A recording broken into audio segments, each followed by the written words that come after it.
Hey folks, Chris from Maple Street Guitars in Atlanta, Georgia here, and today we're doing a little bit of a different kind of video. Now, presumably like a lot of you, over the course of the pandemic, I've been digesting a very steady diet of YouTube content.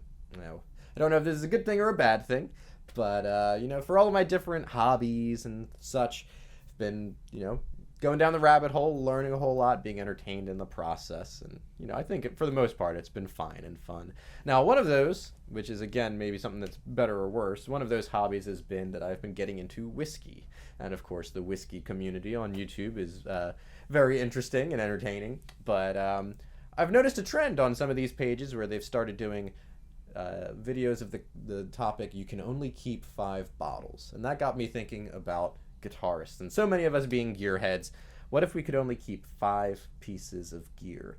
Now, for some folks that might be a very, very easy topic, but for a lot of us it's not all that easy, and we obviously start to form sentimental bonds with a lot of these things. So I did a lot of soul searching, digging, and I figured out my top 5 pieces of gear that I would keep if I could only keep 5. So before I get into that, I want to go ahead and extend a challenge to a few other people to take their hand and give this a shot. So of course my own co-workers here, Lindsay Petch and John Cable, but I also want to extend this challenge to Rhett Shull, a friend of the store who we get to see every so often, and also to the folks Baxter and Jonathan at Casino Guitars. I really love your channel. I think you're doing some great stuff that we wish we were doing here. So extended the challenge to those guys. But without further ado, here are my top 5 pieces of gear that I would keep.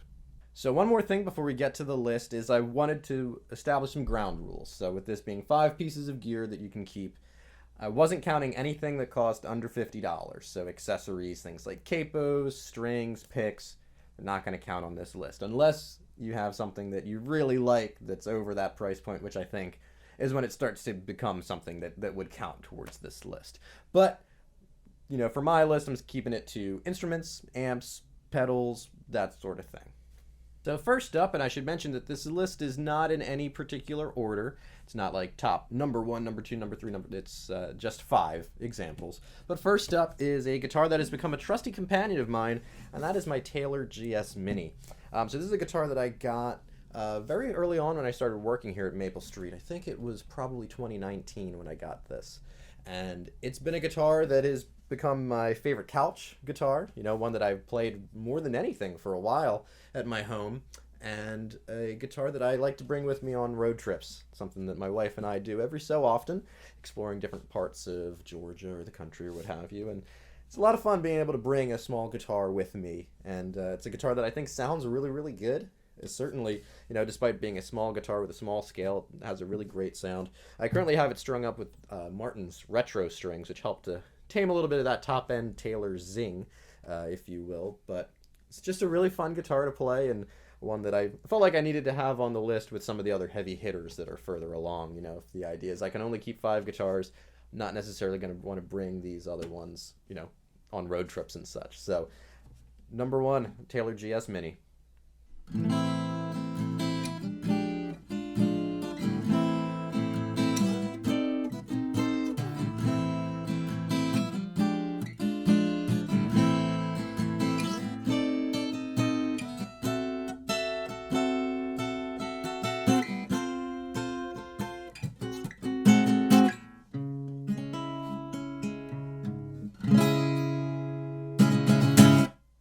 So number 2 on my list is my favorite electric guitar that I've ever owned, and that is my Paul Reed Smith 513.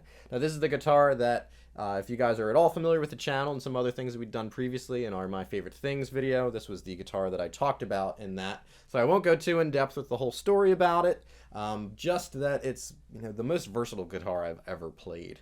It does all the humbucker things, all the single coil things. I get my Strat sounds out of it, I get my heavy sounds out of it.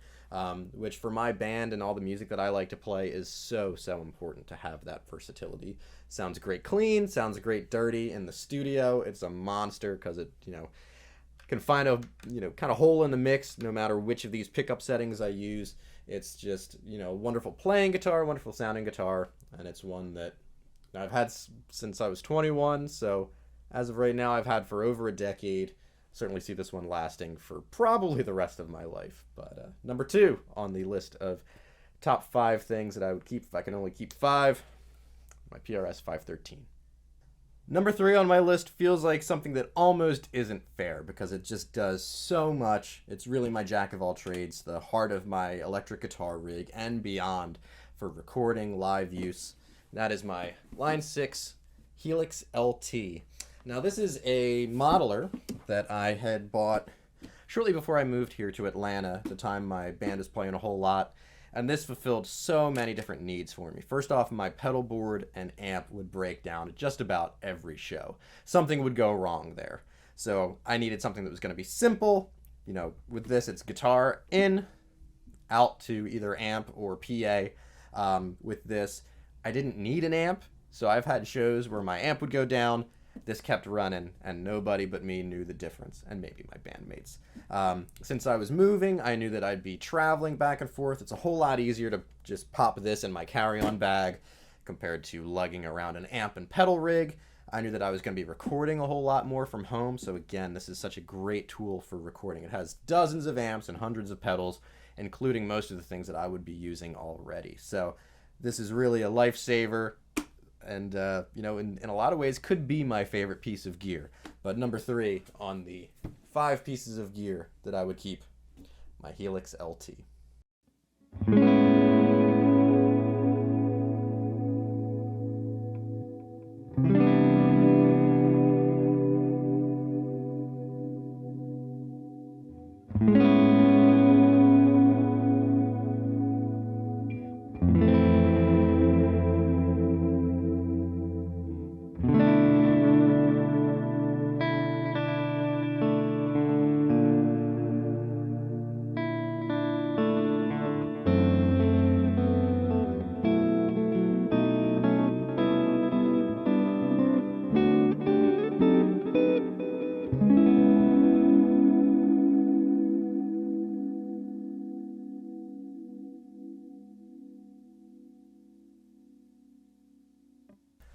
Number 4 on the list, I honestly just didn't feel like bringing with me, and that's my Roland JC-120. It's a 1989 model that I got from my grandfather, and he used it for, of all things, accordion. He needed something with 4 inputs that was super clean, and the Roland JC-120 fit the bill. So it's something that he had given to me a few years ago when he found himself. He wasn't playing, certainly wasn't playing out, and he wasn't doing the accordion thing at home anymore. And I had taken to that amp quite fondly. It was an amp that I used a lot every time we would go to my grandparents' home for you know, numerous holidays, Christmas, Easter, that sort of thing. My cousin and I would end up in the basement plugging into these amps, and it's one that, you know, to me has just one of the most iconic and fantastic clean sounds. So a whole lot of what I do involves, you know, a great clean tone. So I used it all over my band's first record, Thalassus, and it's something that I still love playing at home. That acoustic, you know, stereo chorus that happens, you know, the stereo chorusing or vibrato happens in the acoustic space, and it's just such a magical sound that you really can't recreate, you know, on a recording, unfortunately. But it's just a sound that I've come to know and love, and it's really big and heavy, and I didn't feel like lugging it up and down the stairs to my apartment. And so instead we'll do a little video here of me playing it at home.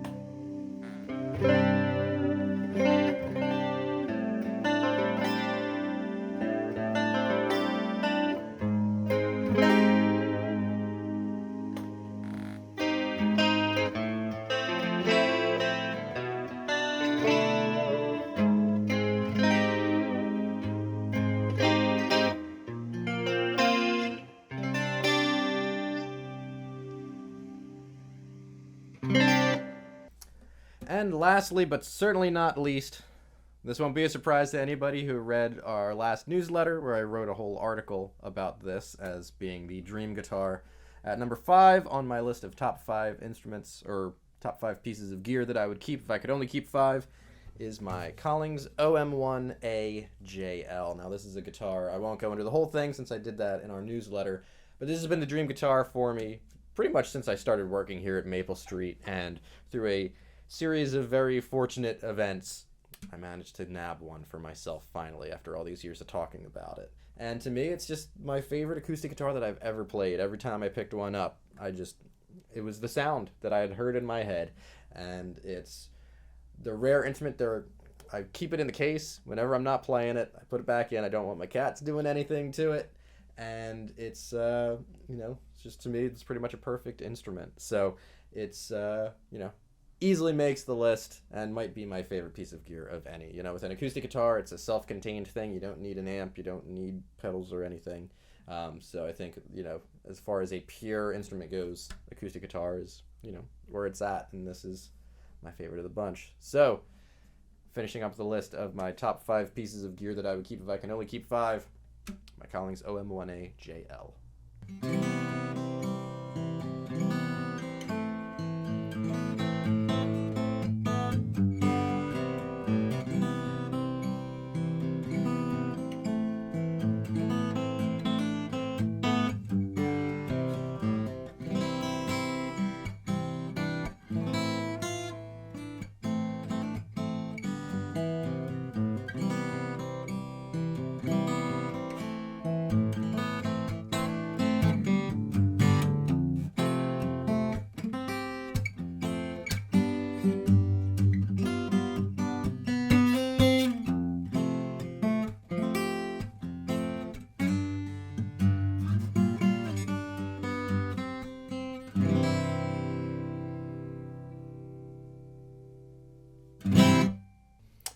So that does it for my list today of the pieces of gear that I would keep if I could only keep 5.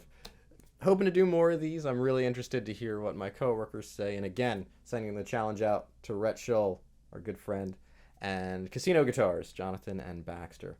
I'm curious to see what you guys come up with. Of course, if you're into this, let us know in the comments below. What 5 pieces of gear would you keep if you could only keep 5? It's really an interesting experiment. Sometimes we get used to having tons of stuff and makes you think about what you really need, but hopefully, it's all in good fun. But thanks for watching. Again, my name is Chris from Maple Street Guitars, and until next time, cheers.